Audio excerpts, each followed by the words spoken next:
नमस्कार। एक बार पुनः स्वामी विवेकानंद कंपटीशन सेंटर की करंट जीके की क्लास में मैं डॉक्टर महेश कुलेरी आप सभी का हार्दिक स्वागत करता हूं। एक बार पुनः आप सभी के फरमाइश पर करंट जीके की क्लास लेकर हम उपस्थित हैं। तो आपका बहुमूल्य समय ज़्यादा नहीं लेते हुए हम पहले प्रश्न की ओर अग्रसर होते हैं। और पहला प्रश्न जो है वो है, भारत का नवीनतम मिलिट्री स्कूल कौन सा है? और हमारे सामने ऑप्शन है अजमेर, चेल, धौलपुर और बेलगांव। अगर हम सही ऑप्शन की बात करेंगे तो नवीनतम जो मिलिट्री स्कूल खोला गया था वो स्वतंत्रता के बाद में 1962 में कहाँ पे खोला गया था? धौलपुर में खोला गया था। हम कहते हैं कि भारत में टोटल जो कुल मिलिट्री स्कूल है वो 5 है। भारत में कुल मिलिट्री स्कूल जो है वो कितने हैं? 5 हैं। और 5 में से 4 जो हैं वो आज़ादी से पहले जो है वो स्थापित किए गए थे, और एकमात्र मिलिट्री स्कूल धौलपुर वाला जो है वो आज़ादी के बाद में जो है वो स्थापित किया गया था। और जो डेट है वो है 16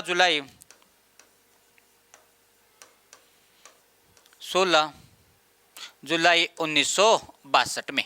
16 जुलाई 1962 में भारत का नवीनतम 5वां जो मिलिट्री स्कूल है वो धौलपुर में स्थापित किया गया था। तो भारत का पहला जो मिलिट्री स्कूल है वो कहाँ पर? तो हम कहते हैं चेल।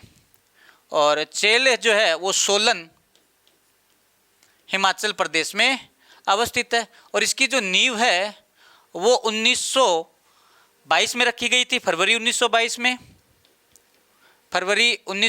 में। और इसने जो कार्य है यानी इसकी जो स्थापना है वो 1925 में की गई, सितंबर 1925 में इसने कार्य करना क्या किया प्रारंभ। दूसरा जो मिलिट्री स्कूल है वो अजमेर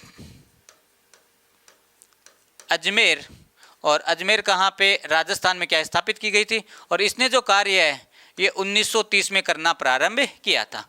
तीसरा जो मिलिट्री स्कूल है इसकी स्थापना बेलगांव में हुई थी। और बेलगांव जो है वो कहाँ पे है? तो हम कहते हैं कर्नाटक में। और इसकी जो स्थापना की गई थी वो 1945 में की गई थी। और चौथा जो मिलिट्री स्कूल था ये बेंगलोर में है,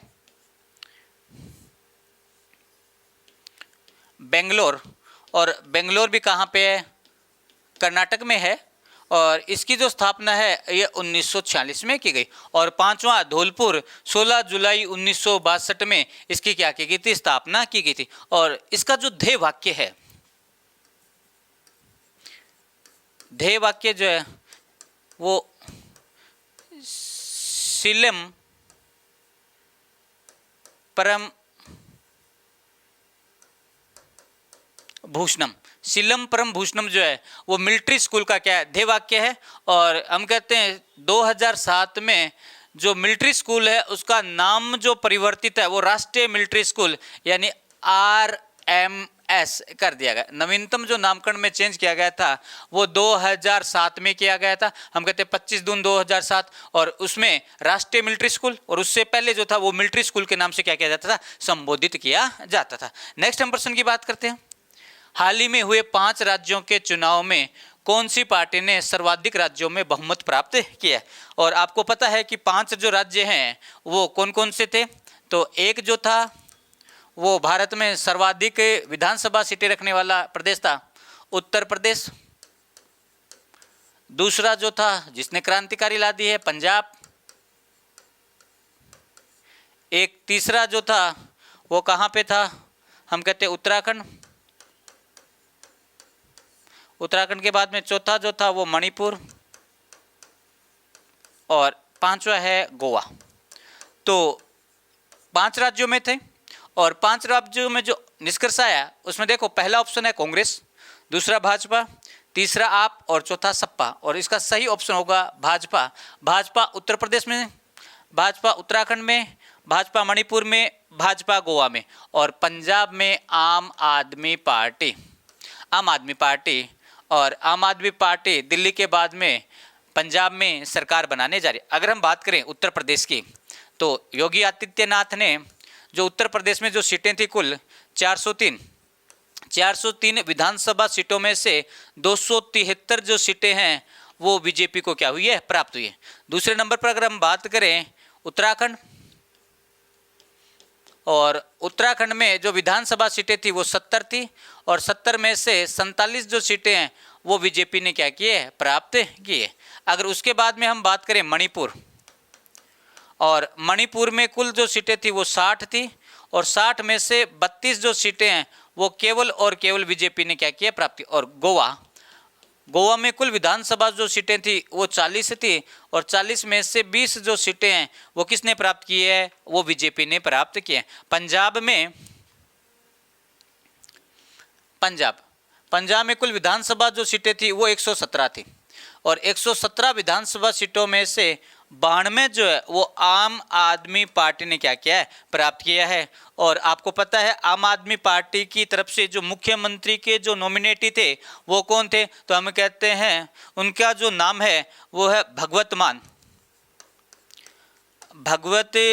जो है वो पंजाब के आने वाले सीएम होंगे, जो हम कहते हैं एक कॉमेडियन थे, लेकिन उनकी जो छवि थी आम आदमी पार्टी ने एक मुख्यमंत्री के रूप में बनाई और इन्होंने पंजाब के जो दिग्गज राजनेता थे उन सबको क्या कर दिया, धराशाही कर दिया। चाहे वो चन्नी हो, चाहे वो अमरिंदर सिंह हो, चाहे वो अमरिंदर सिंह, और उसके अलावा जो है वो हम चंडीगढ़ की जो सीट थी हम बात करते हैं वो जो थे उन सबको क्या कर दिया, धराशाही कर दिया। तो हम कहते हैं भाजपा ने 4 राज्यों में अपनी जो है वो बहुमत क्या किया, स्पष्ट किया। नेक्स्ट हम प्रश्न की बात करते हैं, देश का पहला ड्रोन स्कूल कहाँ खोला गया है, और हमारे सामने पहला ऑप्शन है बेंगलुरु, दूसरा ग्वालियर, तीसरा दिल्ली और चौथा मुंबई। और इसका सही उत्तर जो होगा वो होगा ग्वालियर। देश का पहला ड्रोन स्कूल जो है वो ग्वालियर में क्या किया गया, खोला गया है। और Madhavan institute of technology, Madhavan institute of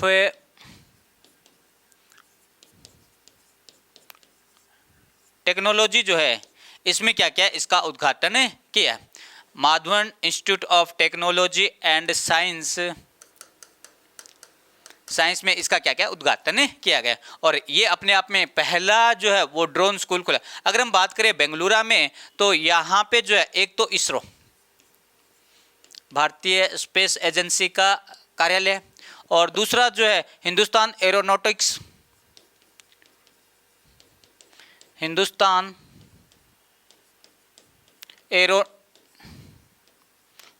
एरोनॉटोलॉजी limited जो है उसकी क्या की है, स्थापना की गई।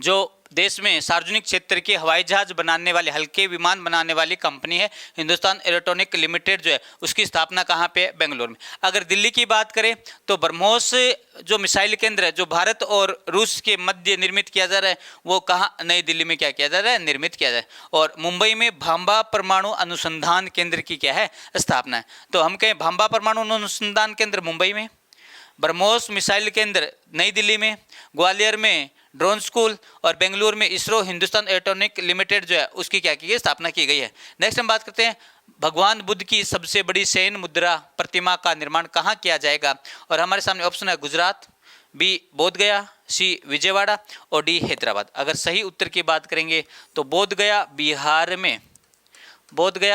में शयन मुद्रा में भगवान बुद्ध की क्या की गई है, प्रतिमा स्थापित की गई है। और ये जो प्रतिमा है ये 100 फीट लंबी और 30 फीट ऊंची है।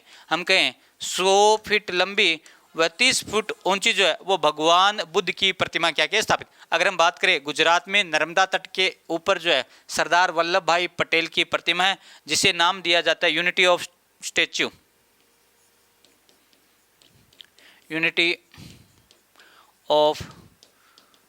स्टैच्यू जो है ये भगवान यानी सरदार वल्लभ भाई पटेल की प्रतिमा है जो विश्व की सबसे ऊंची प्रतिमा है।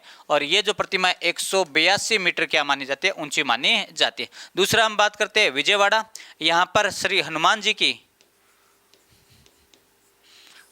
की प्रतिमा है जो 135 फीट जो है वो ऊंची मानी जाती है। हैदराबाद में अभी रामानुज वैष्णव जो संत थे रामानुजाचार्य और रामानुजाचार्य की लगभग 216 फीट ऊंची जो है वो प्रतिमा क्या की गई, स्थापित की गई है। और ये जो प्रतिमा है ये दक्षिण भारत की सबसे महत्वपूर्ण प्रतिमाओं में मानी जाती है, जो 1000 केजी जो है वो सोने से क्या की जाएगी, निर्मित की जाएगी। तो हैदराबाद में रामानुजाचार्य की प्रतिमा 216 फीट, विजयवाड़ा में हनुमान जी की 135 फीट, बोधगया में बिहार में बुद्ध की है 100 फीट लंबी और 30 फीट ऊंची, और गुजरात में सरदार वल्लभ भाई पटेल के यूनिटी ऑफ स्टैच्यू 182 मीटर ऊंची है, जो विश्व की सबसे ऊंची क्या मानी जाती है, प्रतिमा मानी जाती है। नेक्स्ट प्रश्न की हम बात करते हैं, लड्डूमार होली भारत में कहां खेली जाती है? और हमारे सामने पहला ऑप्शन है नाथद्वारा, दूसरा गोवर्धन, तीसरा ब्यावर है, और चौथा जो है वो कौन सा है, बाड़मेर। और इसके सही ऑप्शन की बात करें तो ये जो है ये बोध गया, यहाँ पे जो है वो आपको याद है ना, बोध गया। और बोध गया जो है वो कहाँ पे है, बिहार में। और बोध गया बिहार में जो है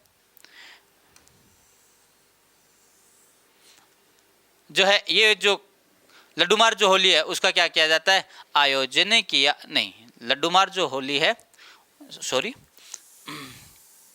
लड्डूमार जो होली है वो कहाँ पे खेली जाती है, तो हम कहते हैं गोवर्धनपुर जो है, गोवर्धनपुर जो है यहाँ पे लड्डूमार जो है वो होली क्या की जाती है, खेली जाती है। और ये जो गोवर्धनपुर है ये कहाँ पे, मथुरा में। कहाँ पे, मथुरा के अंदर अवस्थित है। यानी कहने का अर्थ ये है भारत की सबसे प्रसिद्ध जो होली है वो मथुरा में खेली जाती है, और वो जो होली है उसे कहा जाता है लड्डूमार होली। और यहीं पे मथुरा में एक होली और खेली जाती है जिसे हम बोलते हैं फूलों की होली। देखो, अगर फूलों की होली राजस्थान में बात करें तो राजस्थान में फूलों की जो होली है वो नाथ द्वारा राजसमंद में खेली जाती है। यानी कहने का श्री कृष्ण की जन्मभूमि जो है मथुरा, वहाँ पे गोवर्धन पूजा और वहीं पे लड्डूमार होली, यहीं पे फूलों की होली खेली जाती है। अगर राजस्थान के संदर्भ में बात करें फूलों की होली तो वो नाथ द्वारा राजसमंद में खेली जाती है। दूसरा हम बात करते हैं ब्यावर अजमेर, और ब्यावर अजमेर में मुख्य रूप से जो है वो कौन सी होली खेली जाती है, तो हम कहते हैं ब्यावर अजमेर जो है ये राजस्थान की महत्वपूर्ण है। यहाँ पे लठमार होली जो है वो ब्यावर अजमेर में क्या की जाती है, खेली जाती है। दूसरा अगर हम बात करें बाड़मेर में, यहाँ पे पत्थर मार जो होली है वो पत्थर मार जो होली है वो बाड़मेर जैसलमेर में क्या की जाती है, खेली जाती है। तो दोस्तों एक चीज अपने को याद ये रखनी है कि व्रज प्रदेश जो है मथुरा वाला प्रदेश है, यहाँ पे जब श्री कृष्ण जी जो थे वो कहाँ पे चले गए, द्वारिका चले गए, और द्वारिका चले गए और वापिस द्वारिका से जब गोवर्धनपुर ब्रज प्रदेश में आए तो द्वारिका में जैसे ही यहाँ पे आए मथुरा में, तो यहाँ की जो गोपियां हैं उन्होंने श्री कृष्ण से नाराज होकर लठमार होली जो है उसका क्या किया था, आयोजन किया था। तो गोवर्धनपुरा ब्रज प्रदेश में लठमार होली, गोवर्धन प्रदेश में ही लड्डूमार होली का क्या किया जाता है, आयोजन किया जाता है। नेक्स्ट हम बात करते हैं दुनिया का सबसे बड़ा शेयर बाजार कौन सा है, और हमारे सामने ऑप्शन है अमेरिका, बी चीन, सी जापान और डी भारत। अगर हम सही बात करें तो विश्व का सबसे बड़ा शेयर मार्केट जो है वो कहाँ का है, अमेरिका का है। और अभी चर्चा में क्यों रहा है कि भारत जो है वो ब्रिटेन को पछाड़कर विश्व का छठा सबसे बड़ा जो है वो शेयर मार्केट वाला क्या बन गया, देश बन गया। अमेरिका की जो पूंजी है शेयर मार्केट की वो कितनी है, तो हम बोलते हैं 46.01 लाख करोड़ डॉलर, यानी 46.01 लाख करोड़ डॉलर की जो पूंजी है वो कहाँ की है, अमेरिका की है। अगर हम बात करें चीन की तो यहाँ पे 11.31 लाख करोड़ डॉलर है। जापान की बात करें 5.78 लाख करोड़ डॉलर जो है वो कहाँ की है, जापान की है। जापान के बाद में अगर हम भारत की बात करते हैं तो भारत में 3.16 लाख करोड़ डॉलर जो है वो संपत्ति भारत की है। तो अमेरिका, चीन, जापान, हांगकांग के बाद में सऊदी अरब के बाद में भारत, और भारत के बाद में ब्रिटेन जो है ये विश्व के सबसे बड़े शेयर मार्केट वाले देश हैं। तो पहले नंबर पर अमेरिका है, दूसरे पर चीन है, तीसरे पर जापान है, चौथे पर हांगकांग है, पांचवें पर सऊदी अरब है, पहले छठे पे ब्रिटेन होता था, अब कौन हो गया है, भारत हो गया है, और सातवें पर हो चुका है अभी ब्रिटेन। तो भारत ने ब्रिटेन को पछाड़कर विश्व में चौथा सबसे बड़ा शेयर मार्केट में क्या क्या नाम क्या है। नेक्स्ट प्रश्न की बात करते हैं। डिजिटल शॉपिंग निवेश में विश्व का अग्रणी देश कौन सा है? और हमारे सामने ऑप्शन है भारत, चीन, अमेरिका और ब्रिटेन। अगर इसके सही उत्तर की बात करें अमेरिका। पहले नंबर पर जो है वो अमेरिका है और दूसरे नंबर पर जो देश है वो कौन सा है? भारत है। यानी कहने का अर्थ है 51 अरब डॉलर निवेश के साथ 51 अरब डॉलर के साथ अमेरिका जो है वो पहले नंबर पर है और 22 अरब डॉलर के साथ भारत जो है वो दूसरे नंबर पर है और 14 अरब डॉलर के साथ जो है वो चीन जो है वो तीसरे नंबर पर है और ब्रिटेन जो है वो चौथे नंबर पर 7 अरब डॉलर के साथ। अगर हम बात करें टॉप जो नगर है उनमें पहले नंबर पर बेंगलुरु है। बेंगलुरु जो है उसने चीन में जो हुआ था निवेश उससे ज़्यादा जो है वो केवल और केवल किस देश में? भारत के बेंगलुरु में हुआ था। पहले नंबर पर बेंगलुरु है, दूसरे नंबर पर न्यूयॉर्क है। दूसरे नंबर पर जो है वो कौन सा है? न्यूयॉर्क। यानी टॉप शहर की बात करें तो पहले नंबर पर बेंगलुरु है और दूसरे नंबर पर जो है वो कौन सा है? न्यूयॉर्क है। नेक्स्ट प्रश्न की बात करते हैं। वेद विज्ञान उपनिषद ग्रंथ किसके द्वारा रचित है? और हमारे सामने ऑप्शन है गुलाब कोठियारी, दूसरा स्मृति ईरानी, तीसरा डेम गेलगेट और चौथा है डगलस स्टुअर्ट। और इसकी सही जो ऑप्शन होगा वो गुलाब कोठियारी। राजस्थान पत्रिका के विषम पितामह के रूप में जाने जाने वाले गुलाब कोठियारी की ये महत्वपूर्ण रचना है और अभी लिटरेचर जो फेस्टिवल जयपुर में आयोजित हो रहा है उसमें इसका क्या किया गया? अनावरण किया गया। यानी वेद विज्ञान उपनिषद जो है वो किसकी करती है? तो हम कहते हैं गुलाब चंद कोठियारी की करती है।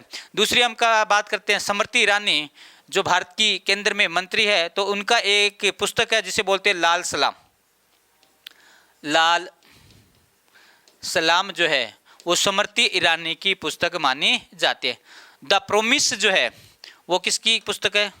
द प्रोमिस जो है वो डेमेन गेलगेट की पुस्तक है जिन्हें जो है मैन बुकर पुरस्कार जो है वो क्या किया गया था? 2021 का प्रदान किया गया था। 2021 का मैन बुकर जो पुरस्कार है वो डेमेन गेलगेट जो द प्रोमिस पुस्तक है कहाँ के हैं ये? तो ये जो है ये दक्षिणी अफ्रीका के हैं। डेमेन गेलगेट जो हैं द प्रोमिस पुस्तक है जिसे 2021 का मैन बुकर पुरस्कार प्रदान किया दक्षिणी अफ्रीका के, जबकि 2020 का जो मैन बुकर पुरस्कार है वो स्कॉटलैंड के डगलस स्टुअर्ट को क्या किया गया था? प्रदान किया गया था। और इनकी जो महत्वपूर्ण पुस्तक है वो सग्गी बेन है। कौन सी है? सग्गी बेन जो है ये 2020 में मैन बुकर पुरस्कार प्राप्त करने वाले महत्वपूर्ण जो वो राइटर। तो हमारे को याद रखना गुलाब कोठियारी, वेद विज्ञान उपनिषद, स्मृति ईरानी लाल सलाम, डेमेन गेलगेट द प्रोमिस और डगलस स्टुअर्ट सगी बेन जो है इसके लिए 2020 में इन्हें मैन बुकर पुरस्कार जो है वो प्रदान किया गया था। नेक्स्ट हम प्रश्न की बात करते हैं। आज की जो क्लास है इसमें इतना ही। तो मैं आशा करता हूं हमारे द्वारा जो महत्वपूर्ण प्रश्नों के बारे में बात की गई है ये आपको पसंद आए होंगे। अगर आपको पसंद आए तो अधिक से अधिक लाइक व शेयर जरूर कीजिए। जय हिंद, जय भारत।